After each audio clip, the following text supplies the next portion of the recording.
Aloha! Aujourd'hui je vais vous parler d'un coup de cœur.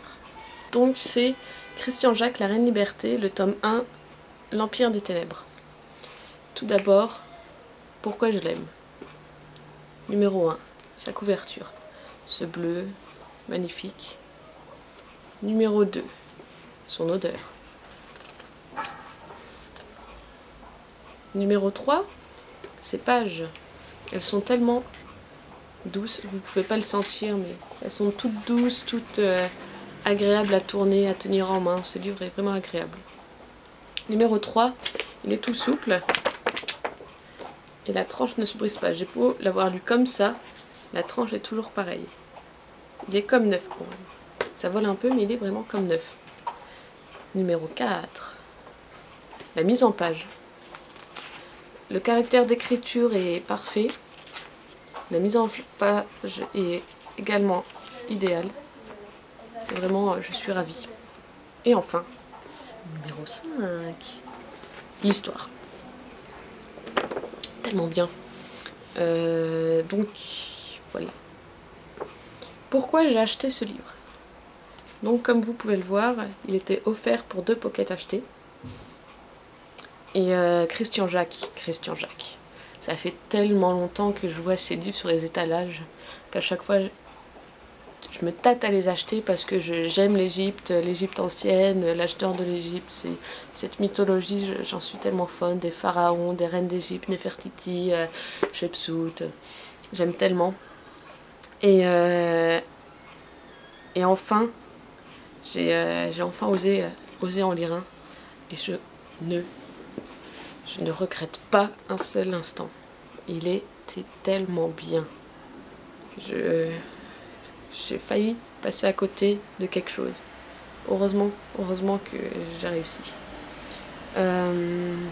Donc l'histoire, en fait c'est l'histoire de l'Égypte, elle est envahie par les Hyksos. Le roi Hyksos s'appelle Apophis. Un pharaon égyptien, Apophis, roi de Goa'uld.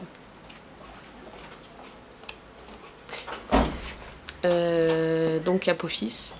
Il y a seule une petite ville, Thèbes, qui résiste encore. Téti la petite, c'est la reine de cette ville. Et sa fille, Aotep, va tout faire pour que sa mère ne se laisse pas désabuser comme le reste de l'Égypte. Donc c'est ce peuple fier qui va réussir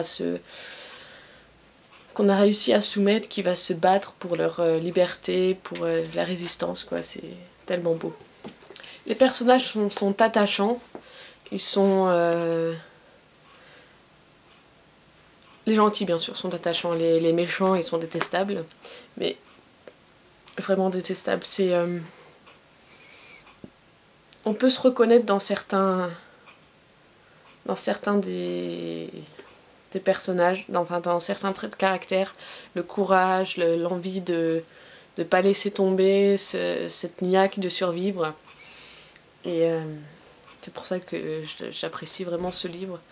L'histoire est vraiment touchante. L'histoire se déroule sur plusieurs années, ce qui aide à l'ancrer dans le réel, comparé à d'autres romans où tout se passe en 1 semaine, 6 mois, et que du coup tout se passe trop vite et qu'on comprend pas. Enfin, dans la vraie vie, ça se passera jamais comme ça, faut pas se leurrer. Là, c'est un vrai peuple qui... c'est basé, je crois... Je suis pas sûre de ce que je vais dire, mais je crois que c'est basé sur des faits réels. Et c'est tellement bien, c'est des gens qui n'ont pas peur de se battre, qui ont la niaque, mais qui n'y arrivent pas tout de suite, donc ils persévèrent, c'est la persévérance. Ils veulent tout faire pour réussir à se libérer de ces Hyksos. C'est tellement bien. Et ce qui est bien aussi dans cette narration, c'est que c'est pas toujours le même personnage qu'on suit. On suit Apophis, on suit Aotep, on suit d'autres résistants, le moustachu.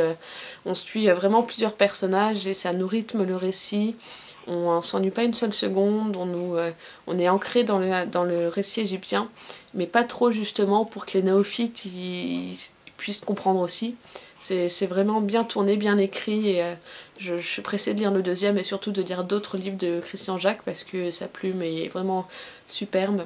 Et j'ai vraiment adoré. Je ne regrette vraiment pas d'avoir craqué finalement au bout de tant d'années. Je regrette juste de ne pas avoir craqué avant et de ne pas avoir acheté avant. J'étais tellement bête, mais j'avais tellement peur de justement que ce soit trop pour les connaisseurs, alors que j'adore, mais je m'y connais pas trop. Et en fait, t'as pas besoin de connaître, il explique bien. Ce qui est un peu compliqué, bah justement c'est pas compliqué vu qu'il explique tellement bien. C'est franchement faut le lire. C'est il y a de l'action, il y a du mystère, de l'amour, il y a un petit peu de fantastique avec les dieux. C'est tellement, il y a tout ce qu'il faut. C'est tellement bien. Vivement que je lise la suite. Salut, salut!